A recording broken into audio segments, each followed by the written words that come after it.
It wasn't just a bomber, it flew higher than the enemy could reach, it carried weapons that could destroy entire cities, and it dropped the bomb that ended a world war. Imagine a machine so revolutionary it didn't just fight a war, it reshaped the course of history. A bomber that flew higher, farther, and with more destructive power than anything before it. This is the story of the Boeing B-29 Superfortress, an aircraft that carried the weight of a world at war and unleashed the most devastating weapons ever created. But what made it so powerful, and why was it feared by all? Join me as we uncover how this extraordinary plane changed everything. In 1940, World War II set the globe ablaze. The United States faced a critical challenge in the Pacific. Japan's empire sprawled across thousands of miles, beyond the reach of any existing bomber. The answer was the B-29 Superfortress, a top-secret project with a staggering cost of $3 billion. More than the Manhattan Project that developed the atomic bomb. This wasn't just an aircraft, it was a bold bet on air supremacy. To build it, the US constructed massive new factories and trained tens of thousands of workers, many of them women, to assemble a machine unlike any other. Pioneering modular construction techniques, far ahead of their time, made this feat possible. The B-29 was a triumph of logistics and ambition, driven by the belief that air power would turn the tide of war. The B-29 Superfortress was a feat of engineering that pushed the boundaries of 1940s technology. Its 141-foot wingspan, longer than a modern Boeing 737, was powered by four Wright R-3350 engines, each producing 2,200 horsepower.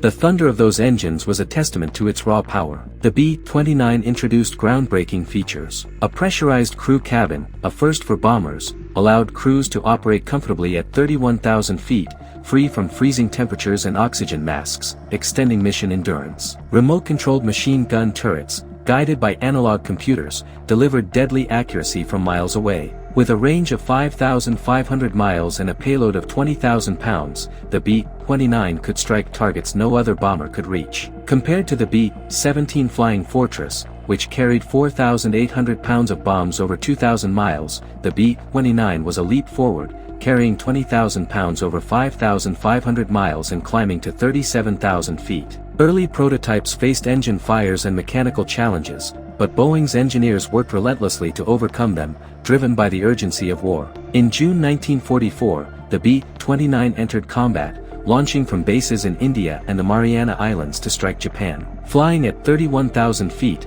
it evaded most enemy fighters and anti-aircraft fire. But early missions were fraught with peril. Overheating engines sparked fires mid-flight, and navigation across the vast Pacific led to costly errors. Some missions saw 20% of planes fail to return. Under General Curtis LeMay's leadership, the B-29 adapted. In 1945, he shifted to low-altitude firebombing raids, unleashing devastating incendiary attacks on Japanese cities. These missions crippled Japan's war machine and established the B-29 as a symbol of American might. While these campaigns raised profound ethical questions about the cost of total war, they brought Japan closer to surrender, showcasing the bomber's strategic versatility. On August 6, 1945, a B-29 named Enola Gay took off from Tinian Island, carrying Little Boy, the first atomic bomb used in combat. At 8:15 a.m., it detonated over Hiroshima, killing tens of thousands instantly. 3 days later, another B-29, Boxcar, dropped Fat Man on Nagasaki. These strikes forced Japan's surrender, ending World War II.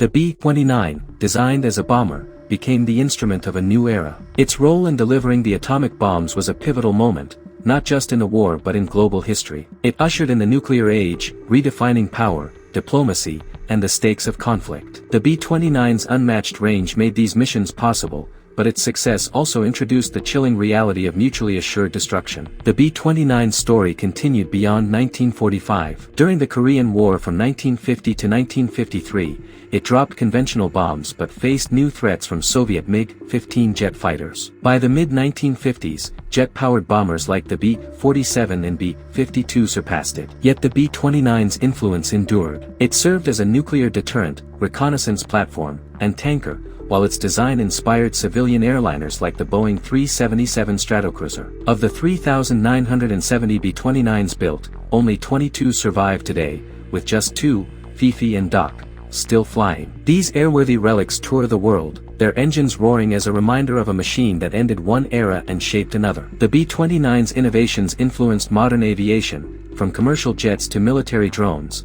and its nuclear legacy continues to shape global strategy and ethics. The B-29 Superfortress was more than a bomber, it was a force that redefined warfare, technology, and history. From the firestorms of Tokyo to the dawn of the nuclear age, it carried the weight of a world at war and left an enduring mark. Its story challenges us to reflect on the power of innovation and the responsibilities it brings. The B-29 didn't just change the world, it defined an era. Thank you for joining me on this journey through history. If the B-29 story captivated you, like, subscribe, and share your thoughts in the comments. Until next time, keep looking to the skies.